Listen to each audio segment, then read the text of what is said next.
Hey, hey, hey, hey. Welcome back. Welcome back to another episode of When Queens Converse. You see, we are minus a few people and added another individual. We in this thing this morning, we mixing it up. We have our guest host in the building this morning. Y'all say good morning to Bam versus Ken. Hey, Good big girl. morning. Good morning, ladies. Good morning. And of course, we always got that sassy ass Patty in the building. What can I say? Everybody. Can't shake that bitch. All right. Y'all know what we like to do. We like to start that thing off with a libation, with a spirit. And you know who does that? That old fast ass Pastor Patty. Yes. Well, so I asked the ladies to bring their best white wine to the show today. So I picked up a bottle of wine. It's called Osley's. I hope I'm saying that right. And I got it from Trader Joe's. This is actually a really good, cheap white wine. And $6.99 at Trader Joe's. But it's really good. So that's what I brought today. This is my usual go-to. What did you bring, Ashaki? Well, Ashaki heard white, and that's all I heard. So I brought vodka.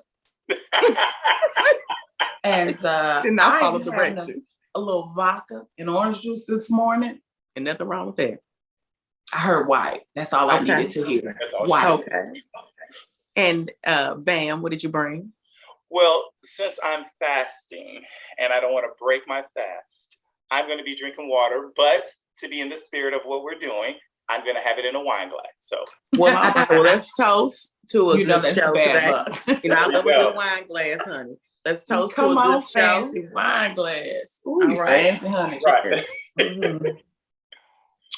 All right, well, let's jump right on into it, honey, with these hot topics. Well, we want to say congratulations to Judge Ketanji Jackson. Come on, sis. Who is the first Black woman to sit on the Supreme Court after a 53-47 vote in her favor.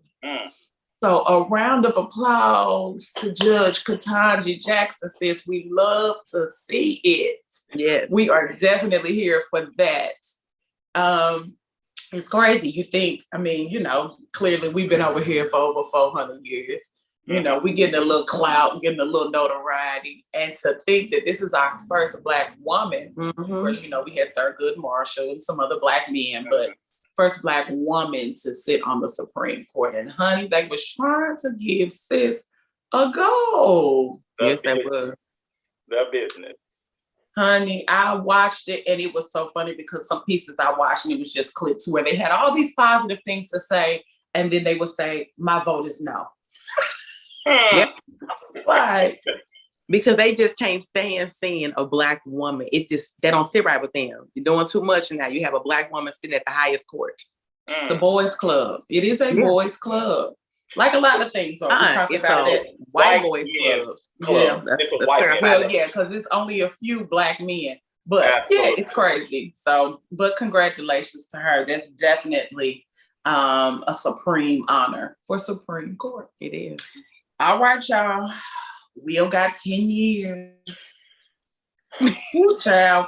Y'all ain't tired of talking about this yet? No, not at all. I'm talking about this. I'm not.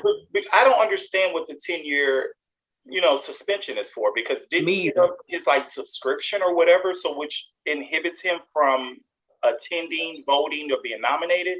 So I don't understand what suspending him for 10 years does. And you probably not. Well, essentially, I guess suspending him from 10. They had to do something. Let's start there. You had too many white folks that was triggered, and I'm gonna just keep it 100. You had too many white folks that was triggered, so they had to do something. And you are correct. He had already rescinded his dues. Basically saying, "Hey, I am no longer a member."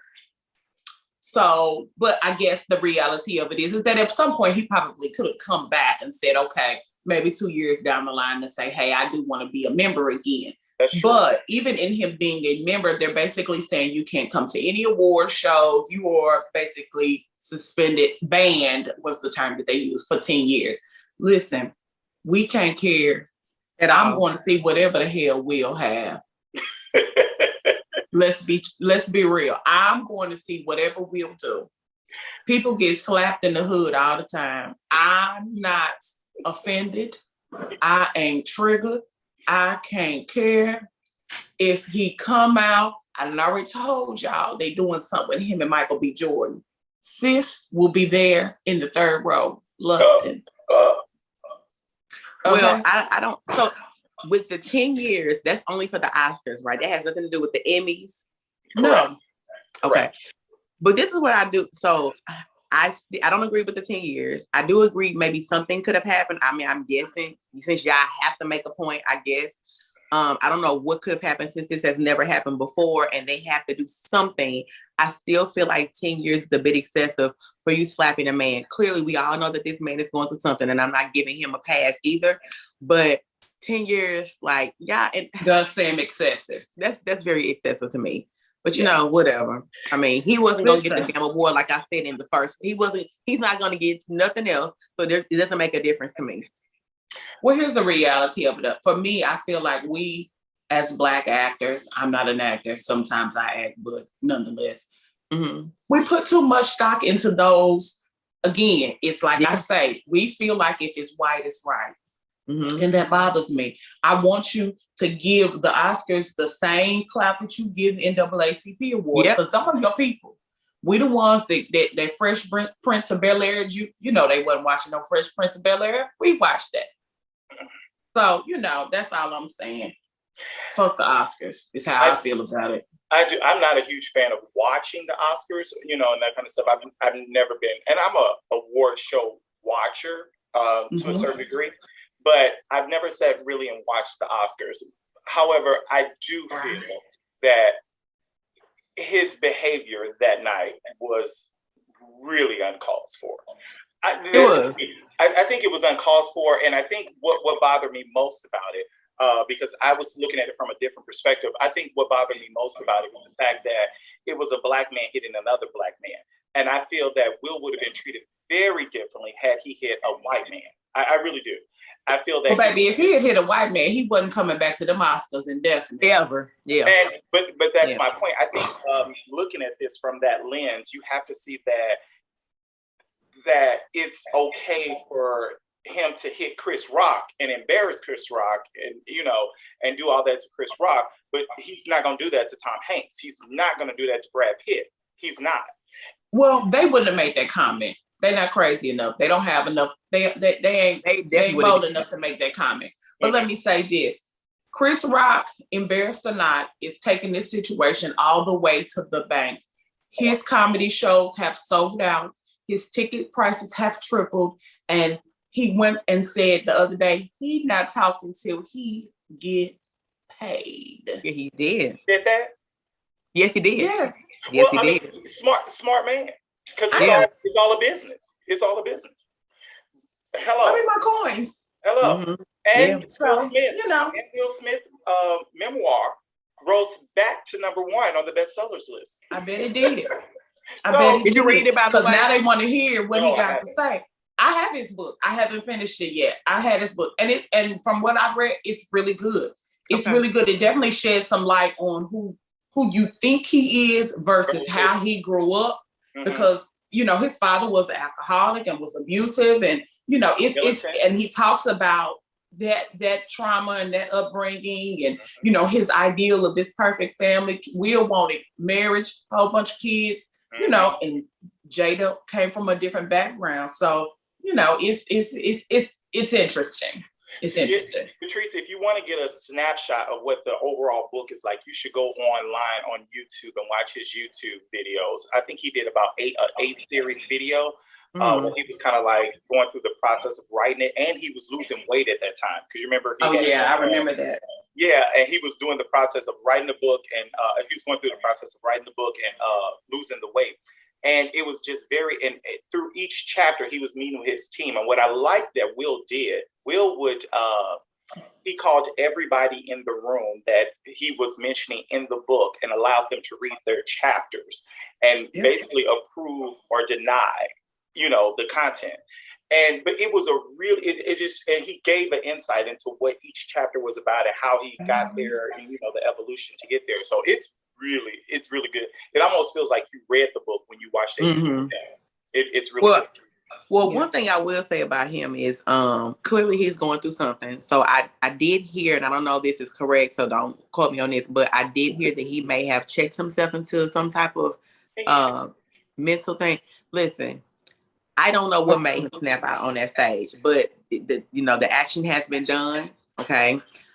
He apologized for it. Chris Rock is still making money from it. He's probably going to get somebody gonna pay him, and he gonna talk. Right? Yeah. He is going to talk about play this as he should. Listen, because it's all about money. It's all about money at this point, So he gonna play it. I still feel like the 10 years was excessive, but hey, you got 10 years at this point. From going forward, all I think we'll need to focus on is getting your mental health together. Because right now, you're not right up there. Okay. For whatever reason, you need to work on getting your mental health together and stay out the limelight for right now. And that's it. Stress is a real thing. Stress is stress kills. Stress will take you to places that grief can't. I'm telling you, gain weight and everything. Yeah. And one more thing I want to talk about the awards. So remember when the Grammys whatever was going on, Jay Prince said. So you know who Jay Prince is, Ken? So Jay Prince is a man from Texas. Mm-hmm. He's a producer. He hold a lot of weight in the music industry. Okay, with the down south people, whatever. Just all around. But he said that he wanted them to ban those awards because he's trying to tell them that we hold power, like Black people hold power. I forget what. Because when they said was it Kanye? Was it Kanye? They told Kanye he couldn't come. When they said Kanye couldn't come, he said what they should do is that they should have all of the people there. So Nicki, Kanye, Drake, they should all perform a concert, and we can bring the power over there.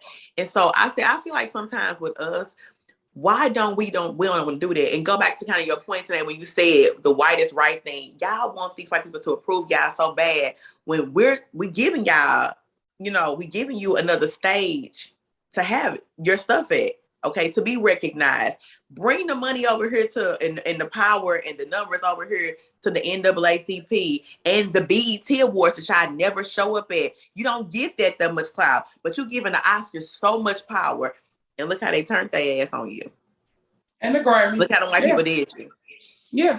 So. And we'll continue to do so. Yeah. So we all band together. Nothing's ever going to change. But anyhow. No. This is true. All right. Moving along.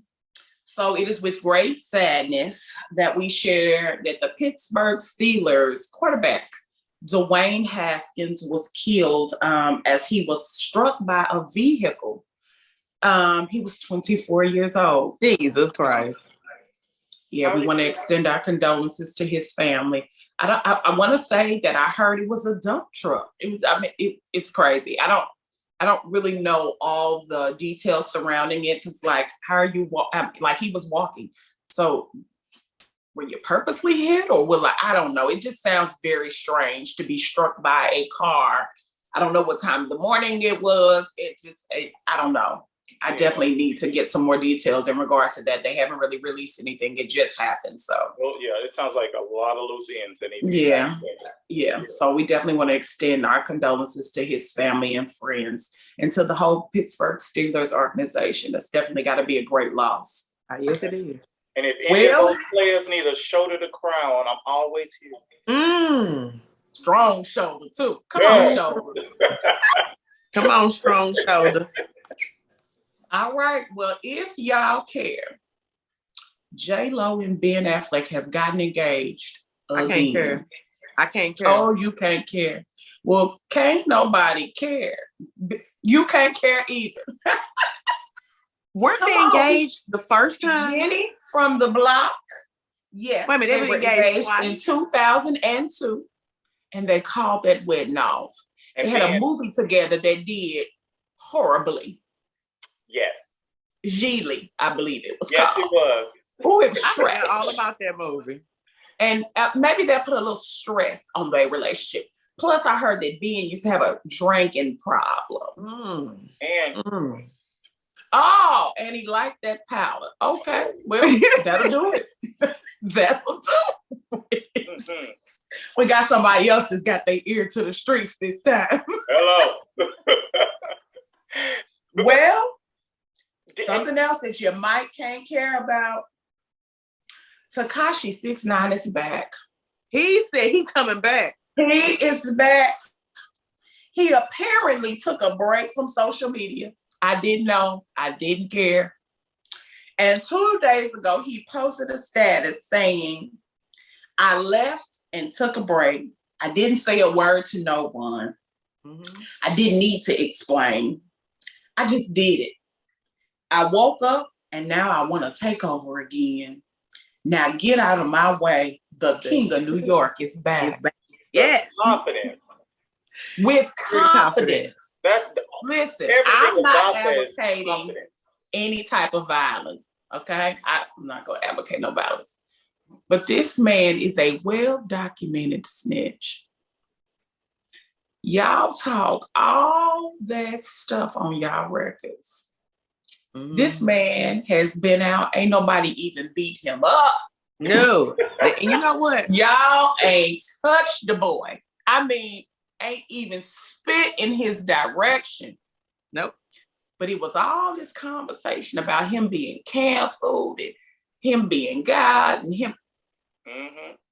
He's back. Hello. And they gonna listen to that music with all that hollering he'd be doing. Oh, he screams and yells. Well, that song with him and Nicki Minaj is probably one of my favorites, though. I do like it.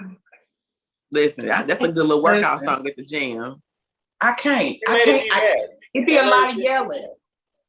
It'd be a lot of yelling. I can't do it. Well, I don't know. And let me go on record saying I don't know a single bar of Tekashi 6ix9ine. Wait, today you don't know what? Not a single bar. Not a hook. I don't know a chorus line. I couldn't string 3 good words together that he said on any song. I'm with you tonight. Couldn't. I didn't know the man was gone, and I can't care that he's back. But for those of you out who care, he's back. He's back. And about to take over. All right. And he is taking over. All right. That's what he said, Patrice. All right. In the words of Mimi Leaks, I said what I said. What I said. Okay. All right. So let's get into this because this is interesting to me. I'm little, I don't know. 27-year-old Christian. Now I'm gonna probably say this baby's last name wrong. So prepare to be butchered. Obumseli. I don't know how you pronounce that. Okay. Christian Obumseli was stabbed to death by his 25-year-old white girlfriend, Courtney Taylor. Yep. Who is an OnlyFans model. Now, I'm going to just ask a question before I get into this. That's what they doing on OnlyFans is modeling? No? Yes? You modeling? I thought they was fucking. I could be wrong. That's not what they doing on OnlyFans? I don't know. No, they doing everything on OnlyFans. Let me just say the ones I subscribe to, that's what they doing tonight. Oh, okay, that's what I thought too. I don't watch OnlyFans. You have to pay for that. I'm a Pornhub kind of girl. I'm not paying for nothing. I got a few dollars to pass around. Well, I ain't mad at you. Listen, give me your login. So let me see what's happening. Okay. Nonetheless, because I'm sorry, y'all, this is actually serious. Stabbed to death by his girlfriend. She has not been charged. She was not arrested. She was taken to a mental hospital and put on a 72-hour hold after she threatened to kill herself when the police came. Mm-hmm. And then after her 72-hour hold was up, she was at a bar in Miami having a drink. She is so grief-stricken. She is drinking her pain away at a bar. Are they saying it's self-defense? Is that what they're going with? They haven't said a damn thing. Okay. So, yeah, let's get into that because I do have a few things to talk about with that. Well, you go. Okay, so when I first heard about it, I did not know it was the girlfriend who had stabbed him. Okay, I just thought it was, I thought it was a random act or whatever, and they didn't know. Then when I seen that it was the girlfriend, I was like, okay, well, okay. Why did she stab him? So now they want the Black community to rally around this and get justice for him. Okay. So then it came out that he put some tweets out, probably over 9. I think it's over 9 years. He was ago. old. He was a kid. He was 16. He was a kid. That he said that Black women was not his type. Okay. And we can't care. So now the Black people do not want to rally for justice for him. Okay. So I want to say this though. I do. Because this might not have nothing to do with it. Lord forgive me. Why do they always want us to come to the defense when you run to the... I kind of feel it for this one. I do. You feel some type of way about that? I actually do a little bit, right? And usually I don't care. You date who you want to date, like you want to like, right? But you ran to these white women. This is your trophy white woman, okay? Remember, we talked about this on a prior show before. Y'all get this white woman, it's y'all trophy. But then you want the Black people to come behind and help you out because the white people did you wrong when they've been fucking doing you wrong this whole time, right? So now you dead somewhere. Now your family want justice for you and we're supposed to do it. I'm probably not going to be saying nothing. And I'm not. Like, listen, I hate that happened, and I don't know what to tell you. So, and yes, he was young when he said it. Yes, he was young. But now you are grown. Now you are grown. People's preferences are their preferences. Yeah, at the end of the day, he is a Black man. And for me, that holds weight. Now, that's just me. Yes, I am. Honestly, I probably wouldn't have cared if he said it at 20.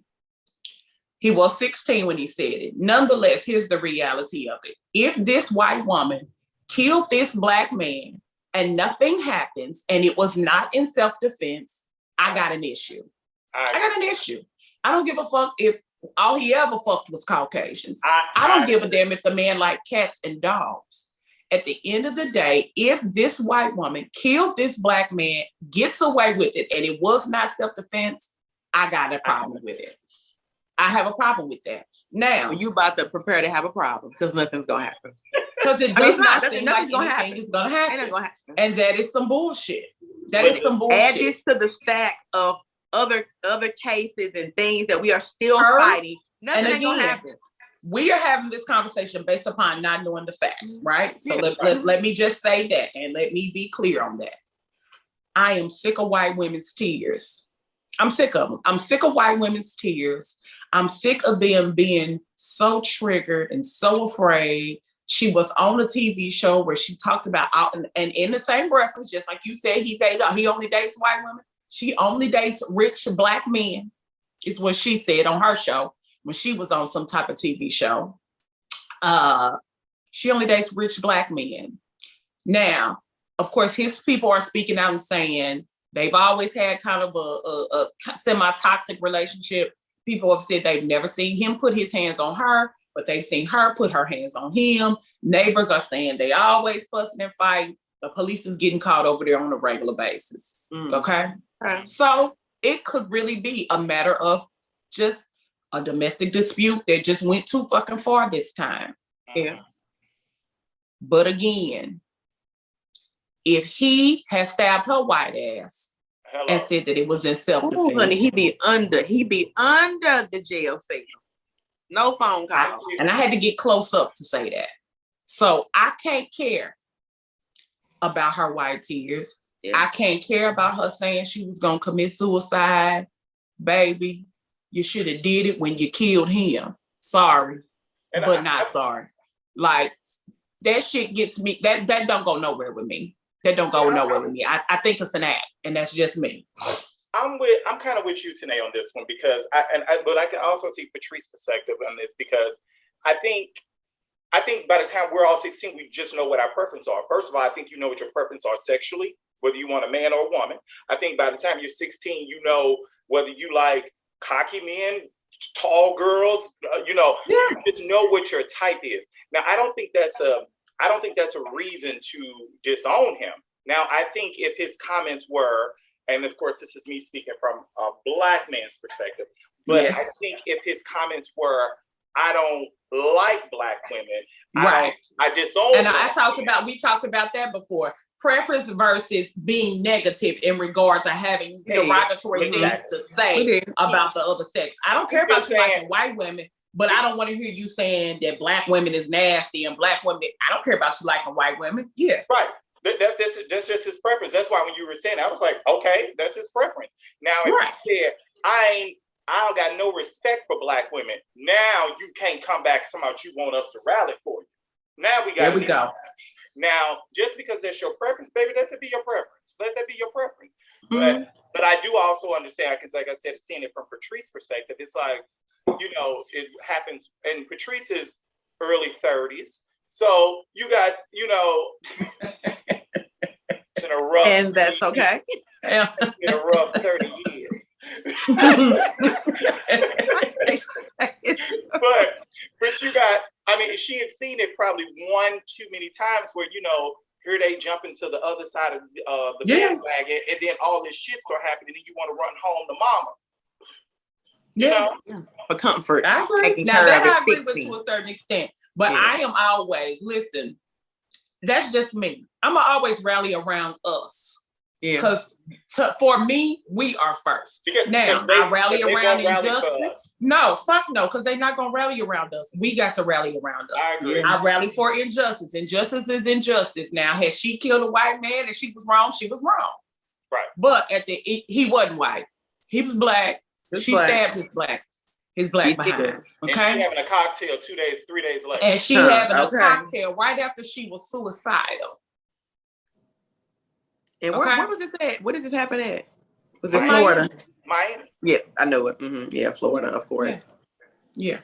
So, I'm definitely going to be keeping my eye on this. We'll be talking about this again because I want to see what's going to happen. No, ma'am. Optimistic. Yeah, I want to be, they trying to give us little crumbs here and there. So maybe with this new black judge, sis, we might get some new black fairness. Who sees? Well, I hope when she come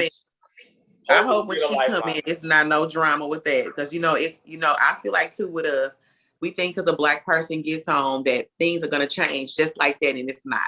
She got, no. Oh God, no. She's one of many, honey. Don't start there. Y'all did that mess with Obama when Obama was president. Yeah. Right. Like Tanae said, we're 400 years in and we still having this conversation, so it ain't happening overnight. You're right. Yeah. All right. Progression. That's what we got for y'all for these hot topics. We're going to take a pause and thank those sponsors. We'll be back. Thank you, sponsors.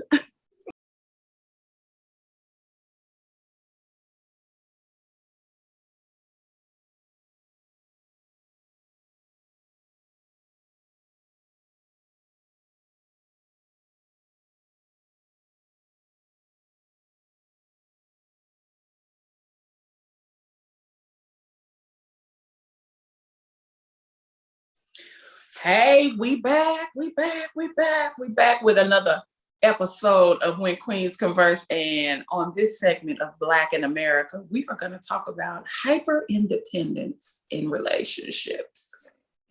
So as I was talking to, so this topic actually came about because I was talking to my guy about relationships. We were talking about his daughter and, he was talking about, some of the things that, how they raised his daughter to be. And I got to thinking about how we typically, and I see it more in Black women, and I'll say that. I believe that we are Black women are raised to be independent and strong and do it on our own, where white women teach their daughters to find a husband that's got a coin, that's going to take care of you, and you can have a kid and sit at home and take care of that kid. We as Black women are not taught that. We are taught, hey, you can do it on your own. I'm sure that there are probably some Black women who teach their children that.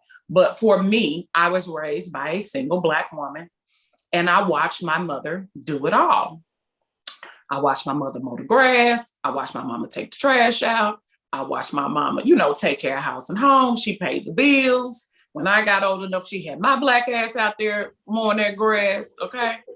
I was taking that trash out. We made it happen. And it was just me and her for My mama's had boyfriends here and there, and at one point in time, my dad lived with us. But for the majority of my life, it was me and my mama. Mm-hmm. I didn't see different for a very long time at a young age, and then I lived with my grandparents when I was probably 12 to 16.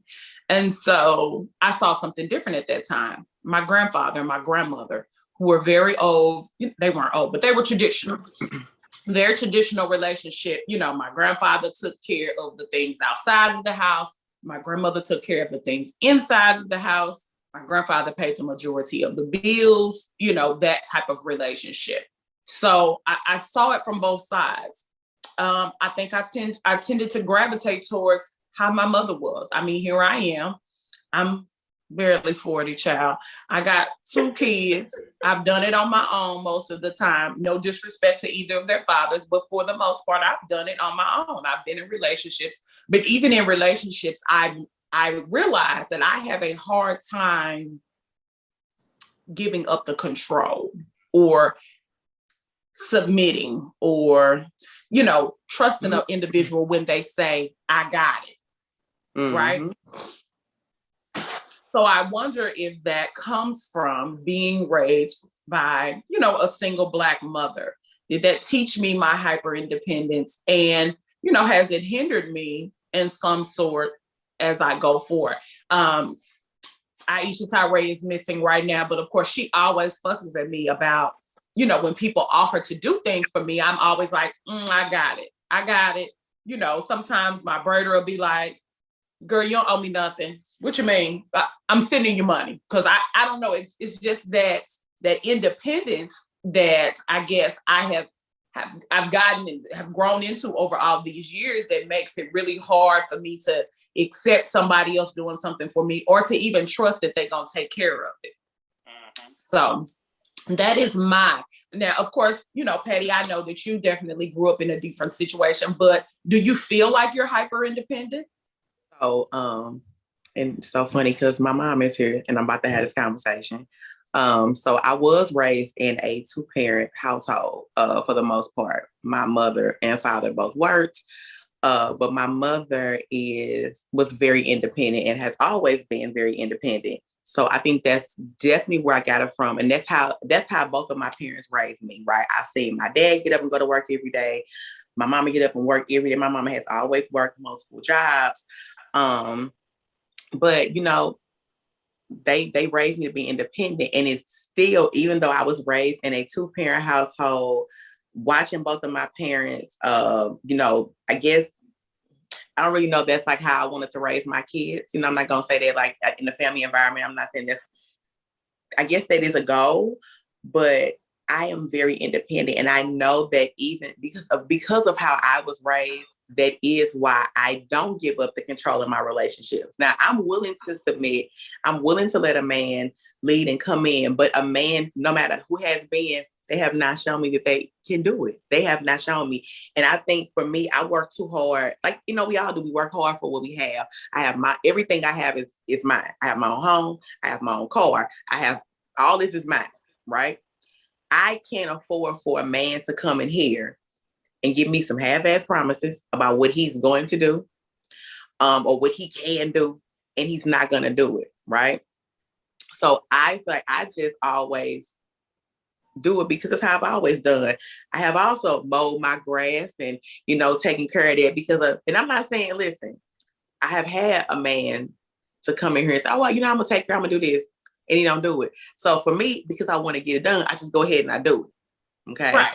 I'm like, I'm overstepping. This is I got to take care of my house. I have not in any relationship to me had a man come in and 100% take over and say, this is what he's going to do, or leave me. I'm going to do it myself. So let me ask you a question. Is it because we are so accustomed to having things happen the very moment that we say it, that we don't trust it's going to happen? Yeah. Are we overstepping and not giving the person the opportunity?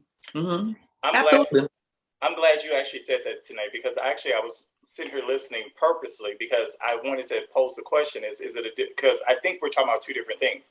I think we're talking about independence and then control, which I think are two. I think they are two different, but they merge. And I feel like they merge in relationships a lot. Being independent, saying I got it, saying I can do it. And then the other side of that is because you're so independent, you actually become a bit controlling. Yeah. And I think that is what hinders relationships, control. Because I think in a healthy relationship, whether it's platonic or romantic, I think there has to be some level of give and take. And it can't, because I have the same issue, is that I want this done when I want it done and done how I want it done. And it's like, you got to understand, Ken, that person's not operating from the same mantra as you. Yeah. And so, no, I agree. I think that is what, I don't think that necessarily the independence piece is really the issue. I think it's more of, like you said, when you become so independent, you everything is in your control. Mm-hmm. And so allowing someone to come in and kind of hinder on that, I think that's what causes the issue, the control. It's funny because, like I said, I probably do fall into the hyper independent category.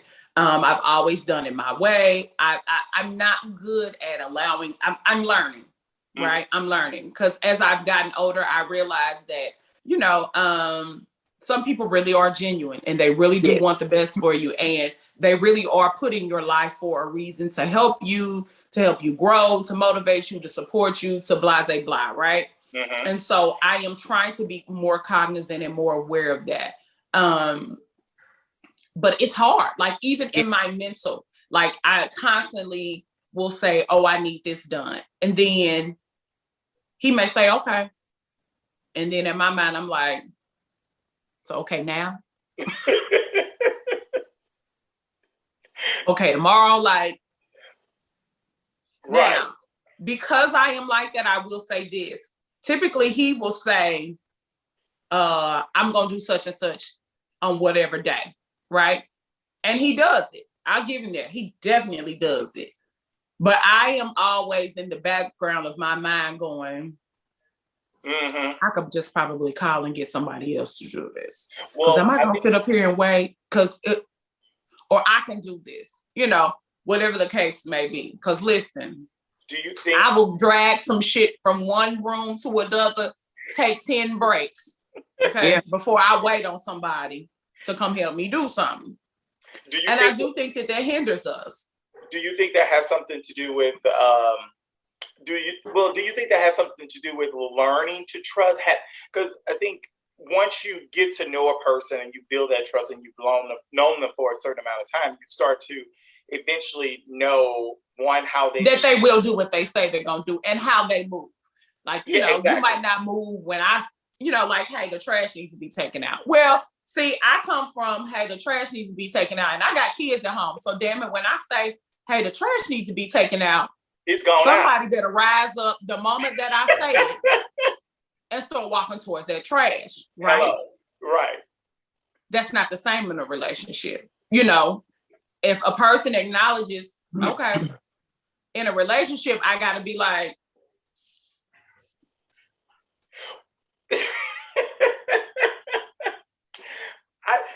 and walk past that trash and be like, "Ooh, this trash thing." I do think that by women having, and this is gonna sound so primitive and so, but it's true. Say it.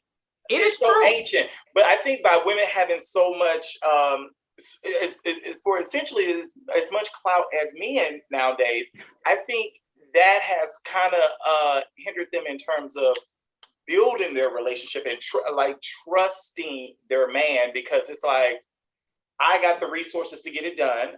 I will get it done. And so I've been doing it before you got here. Exactly. Yeah. And I was doing it before you got here. So I think that kind of does, it's like, well, what do I need him for other than this side over here? And that's what him for. It does. It does. I believe that it creates that mental that, hey, I really don't need a man. Now, listen, one of the things that I love, and I talk about this all the time, and I've even said it in regards to my current mate. My grandfather was a man's man. Okay. Yes. I'm spoiled because of my grandfather. My time living with them when I was younger, and I also lived with them when I was grown with a kid. My grandfather got up on Sunday mornings. He took my grandmother's car. He filled it up. He got it washed and vacuumed out. He came back home. He got a Shockies G. He filled it up. He cleaned and washed it up. Brought that home to us every Sunday. Every Sunday we had a clean, full tank. Okay. If I said I'm going out of town, my grandfather gonna say, here, take this for gas money or for some snacks for you and the kids. Always. If I said my car is making a funny noise, Abba Joe got up off that couch and he made it happen. He gonna take my grandfather for the longest, when it was just me and Christian went with Abba Joe to get his hair cut. Okay. So, and I can appreciate that. This man does just that. Okay. And but they also has to do too. We can also put that into a lot of men weren't raised like that. They don't. Some men don't know how to be a provider. They don't know how to be. That also comes my dad these single mother households. But my dad was raised in a household where it was back in the day. It was him and his mother and father were together. To this day, no matter what, I don't care what my dad did in his relationship with my mama or whatever his relationships is, my daddy still treat me like a queen. Okay. So same thing with you. When I say I'm going out of town, my daddy like, hey, you good? Yeah, you need anything? He still bring me flowers every week. My dad stays with me, so he takes the trash out. I don't have to come home. If he come home and see that trash, he'd be like, why you take the trash out? I got it. He does that. My daddy actually comes in, honey, and will wash the dishes behind me. Okay. Like, I hate anybody washing my dishes, but he also is, no matter what, he is a man's man because that's how he was raised. But I can honestly say that in that household, my dad has is seven men, okay, that my grandfather raised. All of them not like that. And I can speak to that. Okay. Well, so even though they were raised like that, I mean, let's be real. They weren't raised like that. Listen. I mean, they didn't do it. And I have tried to teach Christian things that I think that he should know, regardless of me being his mom or not, about how you treat women, about being a man of your word, about, some things some kids get, some things some kids don't. Okay. Maybe he will get it along, a little longer down the line. Pray to God. But, some kids latch on to certain things at an earlier age. And, experience teaches you some things. I think that my grandfather was a damn good man, and my grandmother took care of my grandfather. You see what I'm saying? Like, to the point where my grandfather, when my grandmother would be gone, you could tell my grandmother was gone. What he gonna eat? He'd be looking at me like, Saki, what we gonna eat? Well, damn, Abba Joe, come on, let's go buy some chicken. Bed ain't made. It's obvious that my grandmother is missing. Because my grandmother cooked breakfast, dinner, and lunch, and packed his lunch at 11 o'clock at night before she went to bed, because Abba Joe was up at 5 a.m. gone. Okay? But those are standards that they set for their relationship, though. Yeah. And of course, they set the standards for their own roles. I saw something totally different with my mother. My mama did all of that for me, and so the brief time that my father lived with us, he was detoxing. So she was taking care of him, and she still was running it. Okay. So, I just wonder, are we teaching our daughters to be so independent that they feel like they don't need a man, and that hinders them in regards to relationships, to marriage? I've heard men say, she don't want to listen. And I can believe that. You gotta listen. I mean, communication is key, and not just hearing it, but taking it to heart and actually applying it. And so I just wonder, are we teaching our daughters to be so independent that they feel like they don't need a man, that they don't respect a man? And what are we teaching our sons in general? Because these boys don't seem to know shit. I can agree with you, because I obviously don't have kids, but when I have my great niece and my nephew, and I would tell my nephew, I was like, no, you hold the door for her. Oh, yes. She's 2.5, 3 years younger than him. And I was like, no, you make sure she gets through the door first. Listen, Arian is 7 and he holds the door. Okay. He is 7. Hold the car door open. Make sure she gets in there. And now, in you talking tonight, what's interesting about it is that because he's being raised by a single mother. Yeah. I'm like, I don't think she's instilling in him. These are the things you do for a young lady. For women. Yes. Yeah, you make sure. Yes. And I even was explaining to him, we was actually walking down Michigan, here in Chicago. We was walking down Michigan going to Grant Park. And I told him, I said, she needs to walk on the inside. On the inside. Right. She doesn't walk out by it. And he was like, why? But granted, I don't expect him to know he was. Right. Of course he wouldn't know why. But still, yeah. Yeah, but these are the things you explain to them. She doesn't walk by the curb. You walk by the curb. He was like, you walk by the curb. You are supposed to be her protector. It's so different. Like, he said, so we talk about that chair. Yeah, we talk about, I'm so used to sitting with my back so I can watch the door. Because that's me. That I have to remember when I'm with him, I really have to remember cognizantly to be like, okay, don't sit there. He got you. You know what I'm saying? But again, that's not my first mind. My first mind is, I need to see this door.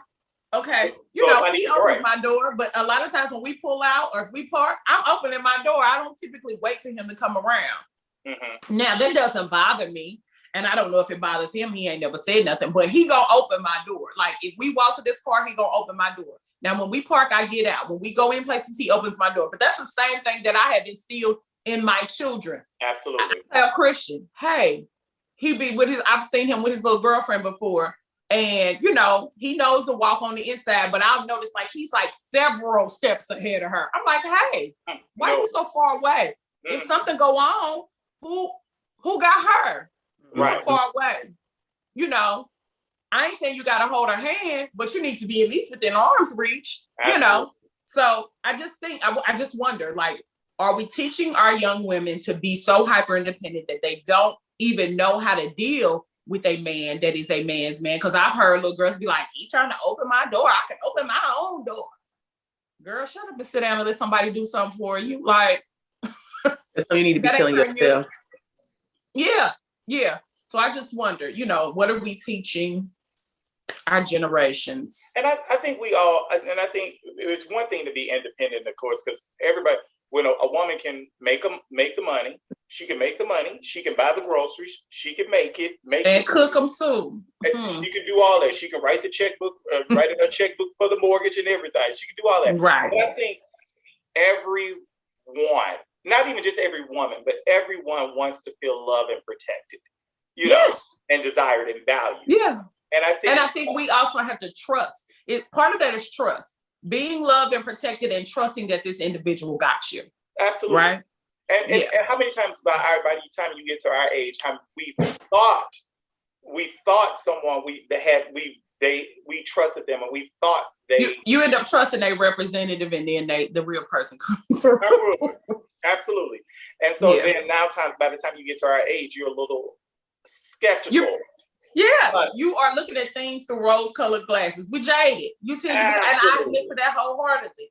I may be overreacting because I am jaded. Now, some of these characteristics I've seen before. And because I am a stone cold fool, I like to try to tell you, you are dealing with a stone cold fool. Okay? So, enter at your own risk. Play with me if you want to. Okay? So.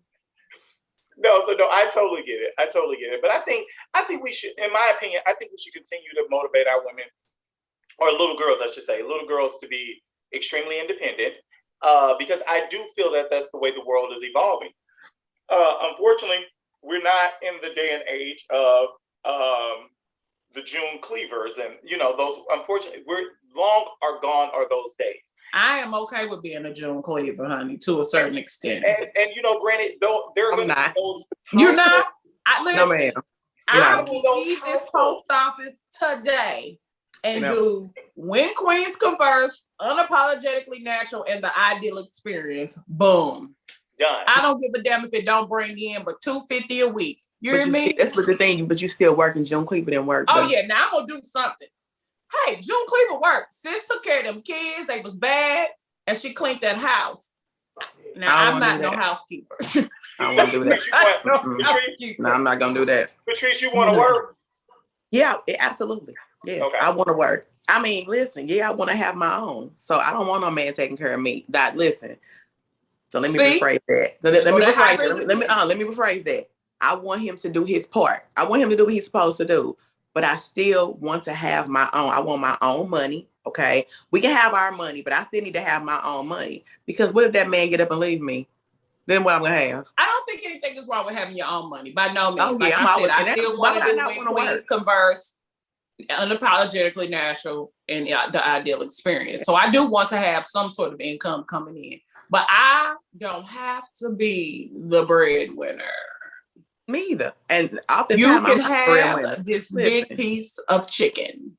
Listen, when I was in a relationship, I need to be Corey, watching my figure anyway. Listen, when I was in a relationship with Corey made all the money, but Corey was bad with money. You see what I'm saying? That's what I'm saying. So you the breadwinner, but you bad with money. But that's where he is weak, you are strong. And so that's where you all should balance. What I'm saying. But I still want to have my own, and I'm still gonna work because I have my own identity. Why would I not want to go to work and do what I want to do? It's my life.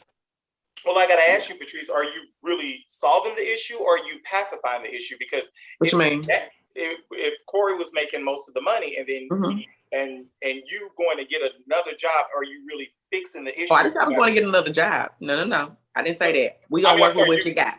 You're working. Yeah. Okay. Or are you fixing the problem? So to me, the solution would be in that case is if you guys are working as one, you got to make it happen. Yeah, and we did. Yeah, you go get another job, but however, you take his money and you work with the money, or you find some means of working. So what we did in that situation, when I first got with Corey make a lot of money, but he was bad with money.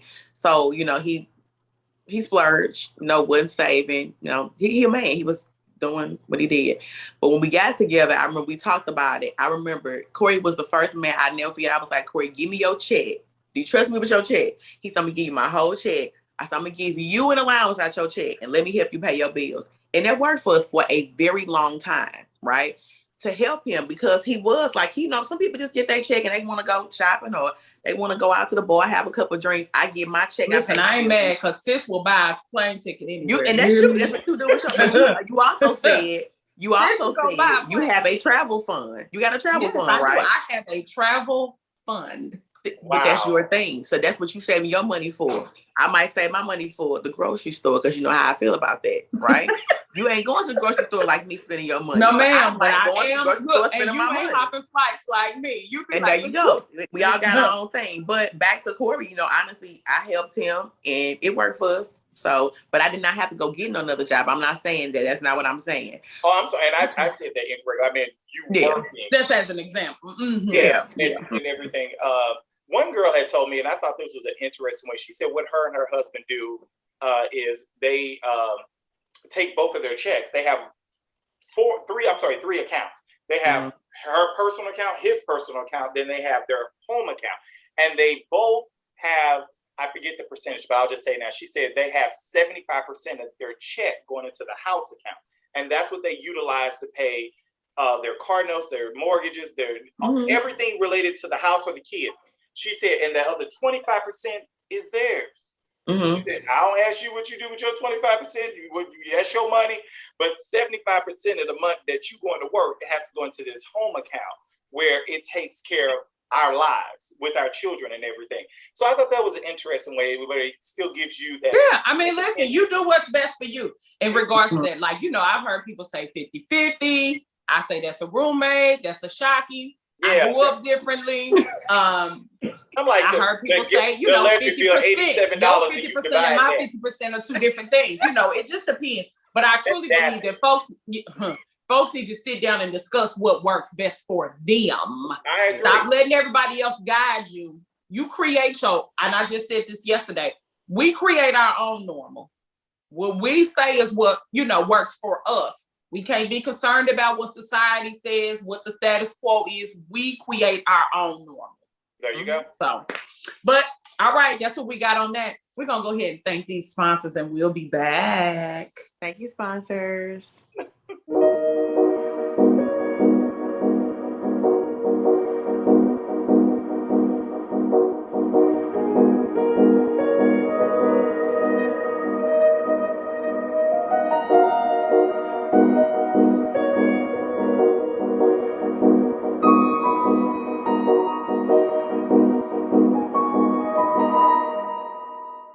Hey, we are back.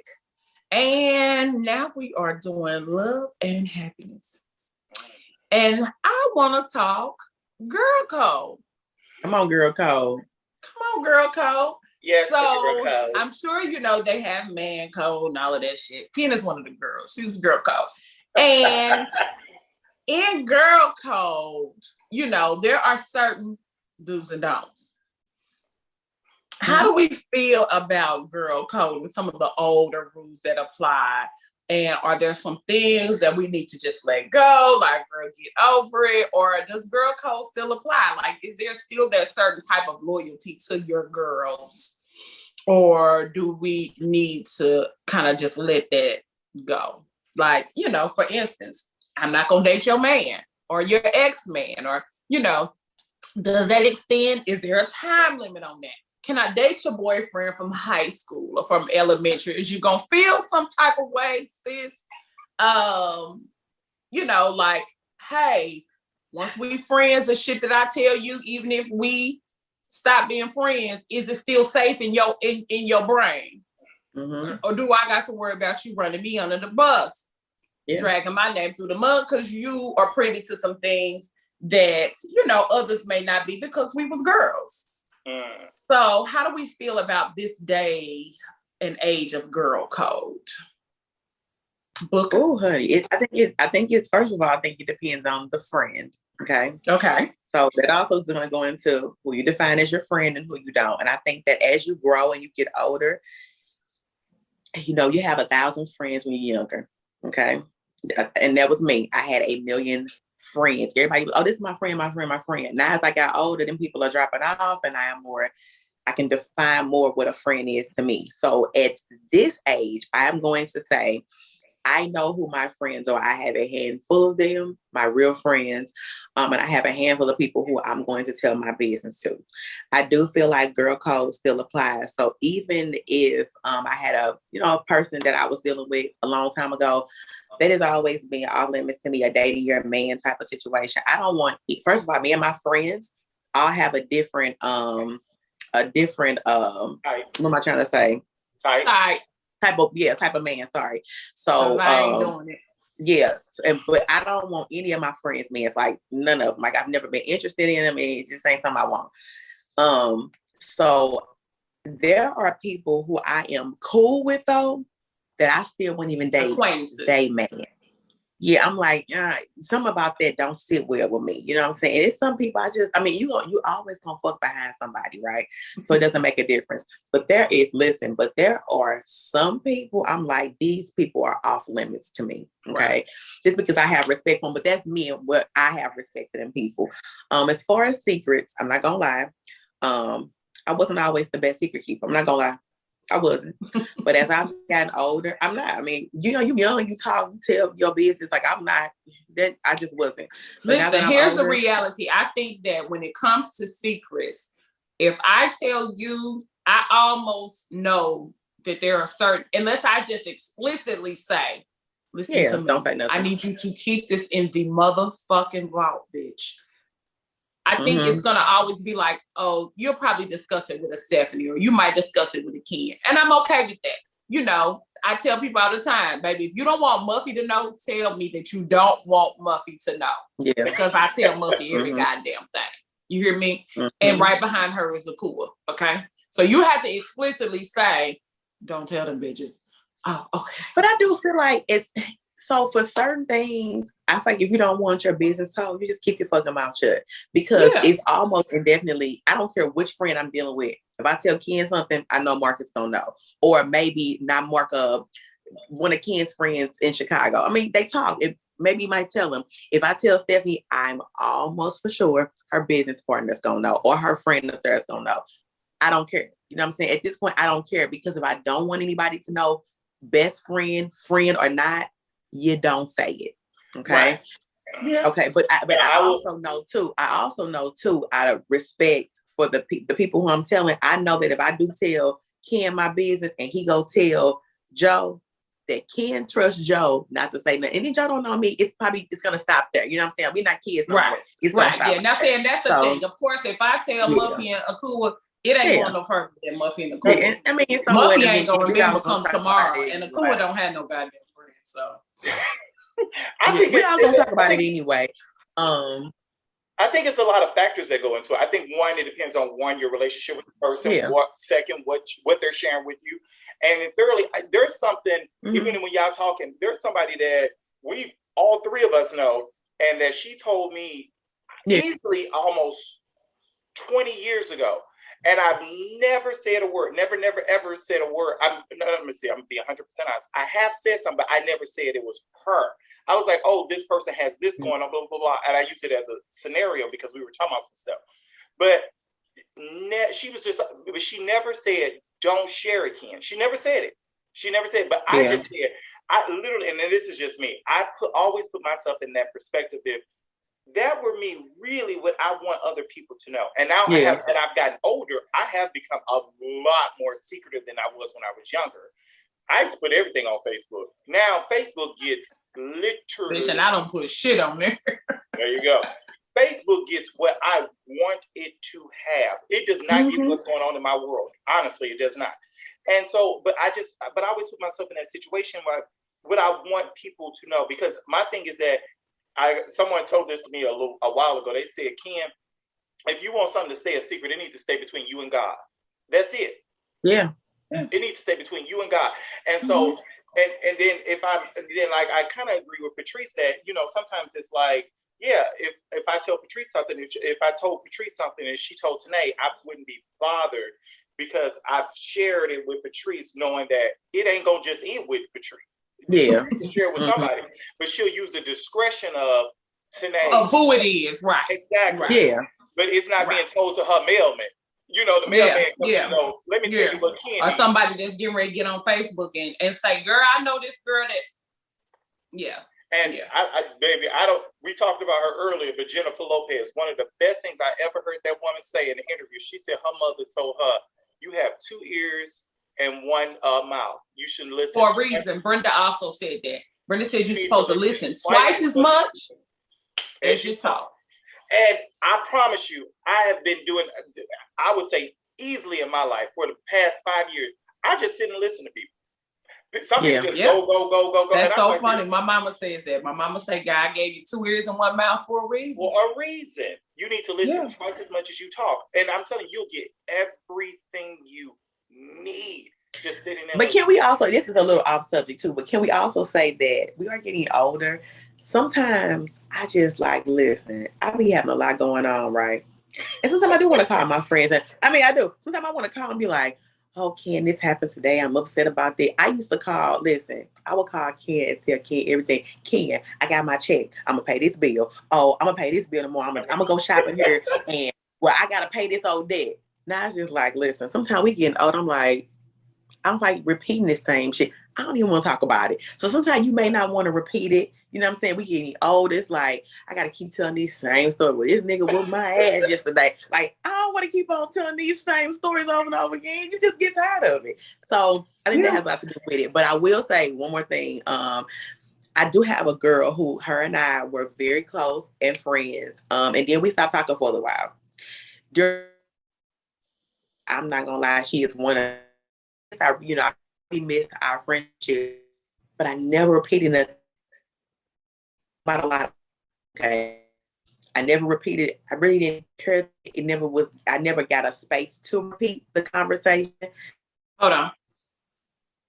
You are breaking up badly. Bad. I don't know if this. Yes. That wild internet, honey. What is a kid? Wow. Fast and furious. Your Wi-Fi ain't working, sis. Is it bad? Yeah, it sounds better. It's better. Okay. So I'm gonna start over. Okay. So I have a girl, her and I were friends, and we had a time period where we weren't talking.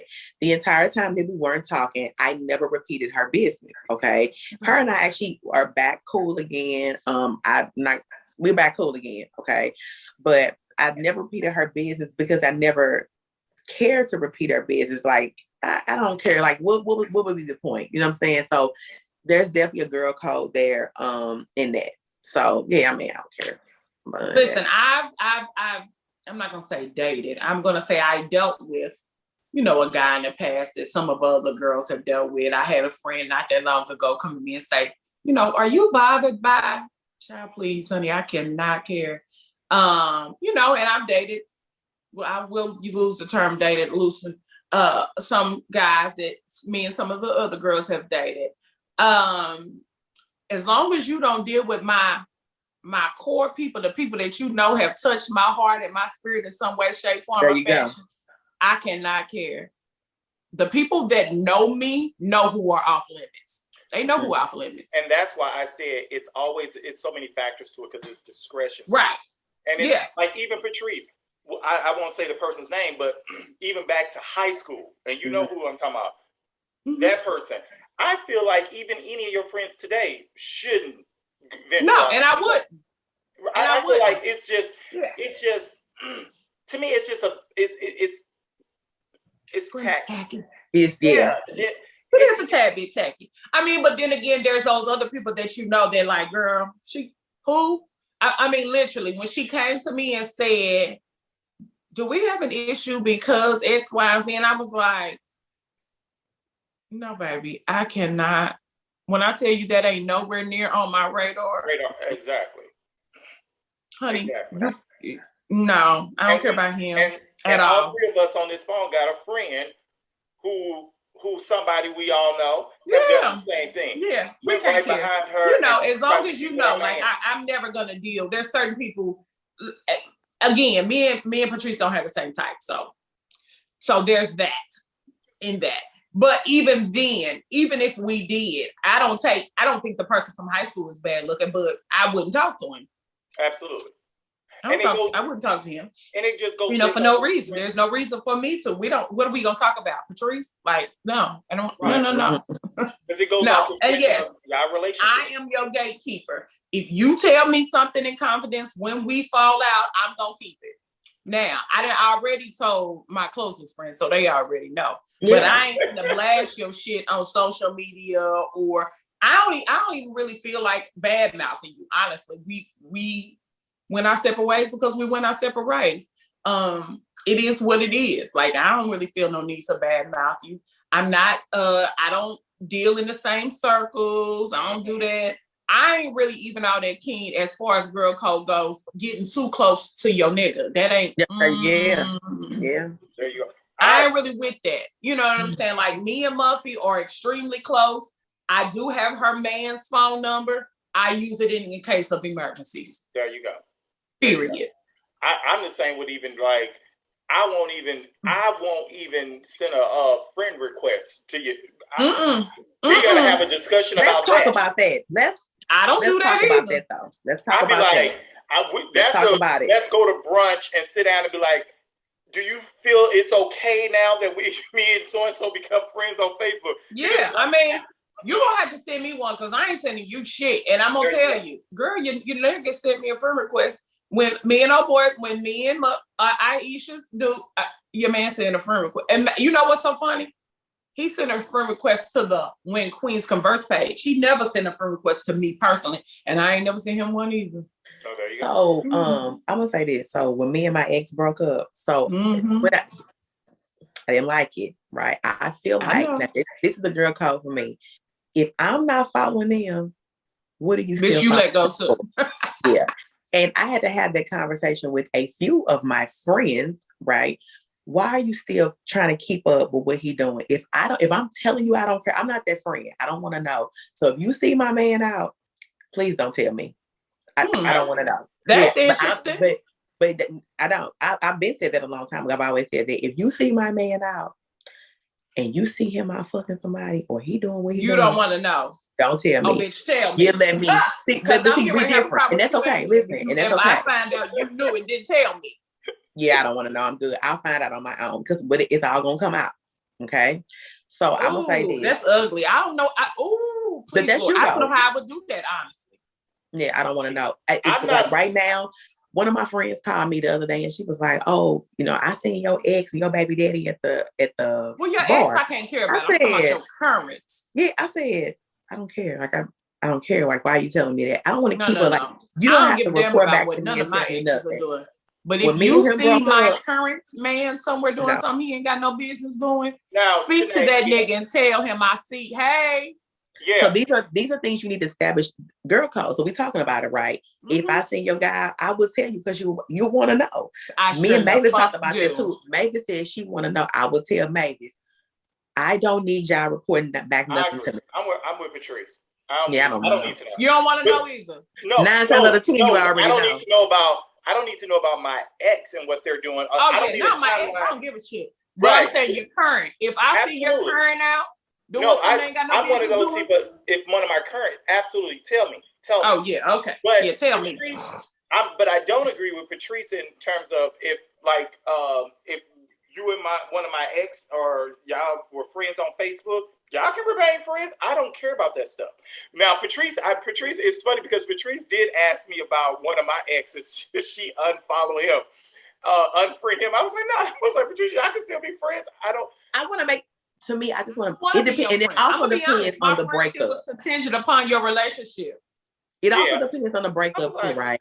So with me and my ex, when we broke up, it was a bad breakup for me. That breakup was a bad breakup. So then I feel like, to me, why are my friends still cool with him? Y'all was only cool with him to me because of me. Yeah. But why are you still on his page? Because you want to be nosy. That is what it is. Because it's not your friend. Come back and go ahead and unfriend them. Then that's that's the issue with that friendship, honey. Yeah. There you go.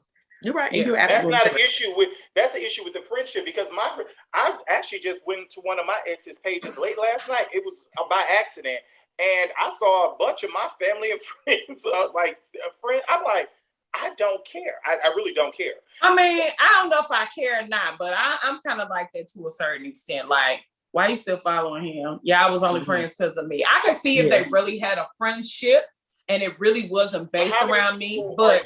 How many people do you really got a friendship with on your Facebook page? I mean, half the people I forget are on. I do. But that's because I'm very funny about my social media and who I let in. People have millions of followers and I'd be like, I don't. Everybody that is on my social media, I know. Well, then you got more of a tighter rein around it versus me. Yeah, I don't like it. Like, my page is private. I don't play that. One of your exes, Patrice's, we were friends on Facebook. And it took me, I'm sure about a few years later, I know, so I was like, oh, he doesn't follow me anymore. He unfollowed me. But I was like, okay, I guess he unfollowed me because him and Patrice broke up. I'm like, yeah, my best friend, his wife, she unfriended me. I didn't never even know we was friends in the first place, so I couldn't care in the least. See, I don't care. So me, I don't care about that stuff. I'm like, if you were friends before, or because there's one thing I have noticed. I will say this: one thing I did have noticed is that I don't want to take my friends on the roller coaster ride in my relationships. So if you guys were friends during our period, just because we broke up, continue to be friends. But I think still, like, that's where we go into the girl code. I think it's a code of conduct, and it's just being, for lack of better words, ethical. That why are you? I think a friend that's coming back and reporting to you what your ex is doing and all this. Like, Patrice, that's not an issue with. That's not an issue. That's not really girl code. I think that's an issue with that person, and and I would start to question their. Why are you even coming back and telling me this? I cannot care. To me, I think I'm moving on and allow me to do so. Yeah, and it's just bringing you a bunch of negativity. I think that's an issue with that friend. And my thing is, I don't want to take them on this roller coaster ride with me. We're good today, we're not good tomorrow, and expecting you to unfriend and unfriend. Because one thing I have noticed in the 43 years that I've been on this earth, and I have experienced it, that Patrice and her man can go back and forth arguing with each other in this house while I'm sitting here, and he can call her all kinds of bitches, hoes, and all that stuff. And in the moment I intervene, me and him got an issue, but Patrice back with him next week. But that's why I stopped with that too. Patrice giving him something I'm not giving him, good loving and all that stuff, and that store-bought them box cookies and stuff that she be putting on social media talking about she making. You say them canned goods that she making from scratch. He said Patrice selling something. She lied about she cooking everything from scratch, and this girl cooking from cans. And she does. But I'm like, but he mad at me when I come over there once they good again. Yeah. He mad. He's still mad at me because you interested. Listen, I can't care because I don't speak to none of them no goddamn way because I'm just petty like that. Now, I am that friend. Once you start fucking with a motherfucker, they put a bad taste in my mouth. My ignorant ass ain't saying shit. Good, bad. Well, but it's the thing, and I'm the same way. I know how to be cordial though, right? Because I don't like. I mean, it's a few of my friends, guys, that I don't like. Okay, but I am very much cordial with them. I entertain conversation because ultimately, if my friend is happy, that's all that matters, right? I know how to play. I'm gonna speak and keep it moving, and that's the best I can do for you. But me too. Hey, that's what you're supposed to do. Patrice is more sophisticated and I'm moving around in that manner than you today. Yeah, and I'm moving around, honey. So I have a friend too, Ken, when you said something about like the whole, the example you just gave or whatever, because he was not talking about me, by the way, with that whole back and forth, because I don't work in front of Ken. But I did have a friend at one point where she was in an abusive situation, okay, with her guy. I tried to help her. I was always there for her. All she did was run right back to him. Okay. So then I'm stuck looking like the fool in the situation, like, oh, your friend don't like me. And it became an issue with the whole friend thing. So you know what I did? Backed up off of it. And to this day, it has been years. Let me tell you something. You can go outside this girl head 1,000 times, call all types of names. Yeah, some people you learn that with. Yeah, I don't be around them anyway. Definitely learn that with. Yeah, I don't be around them anyway. But that's on y'all. It's a story for me. It'll still be hard for me as a man to sit and hell yeah. I won't sit and watch. It's supposed to be hard. Yeah, right. Let me correct myself. I won't sit and watch a man hit one of my female friends. You're not finna hit no motherfucking body around me. You finna have to. We finna jump your ass. Right. I don't give a fuck if it's a nigga. In that example, we tried to do that. Ken, we get ready to jump you. Patrice, nigga ain't finna put his.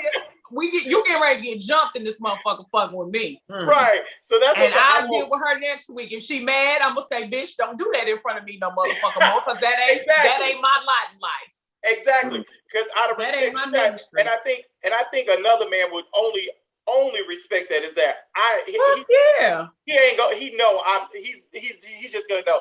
I can't just pull off and hit. Bitch, you testing my gangster. Right. You is testing my gangster. And he not gonna do nothing. Come on now. Come on. You can't hit none of my people in front of me, baby. I agree. You are testing my gangster, and I'm gonna show you what I made of. We can move the furniture up in the house. Some slow singing and some fire. I was just about to say that. So that's my whole thing is that the whole social media thing is I won't send no friend requests to your guy. Y'all would have to be married, and I've known them. Yeah. And it would have to go. It will be extreme. But I think, I don't want my friends to go on that roller coaster ride with me with my relationships because it's not their relationship. So and then again, like I said with the example, the person that you with is easier to forgive you than it is to forgive a today. Oh yeah, of course. So the moment y'all start unfollowing them and all that stuff, they looking at y'all like this, like, well, damn, like fuck, I thought we were cool, but shit, So I don't even want that. Stay friends. We are only cool upon the contingency of this relationship, and I don't have no problem telling nobody that. I like Philly. We are only cool on the contingency of his relationship with Aisha. The moment that it ends, with your friend.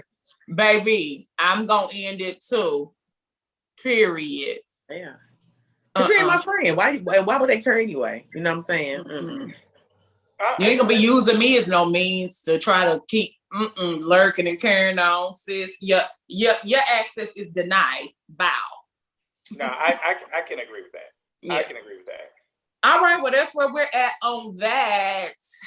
Thank y'all for joining us on this episode of When Queens Converse. Ken, thank you so much, love, for stepping in and filling in and stepping out and doing all these things. Baby, that big girl got in her wardrobe, honey. And she came to play.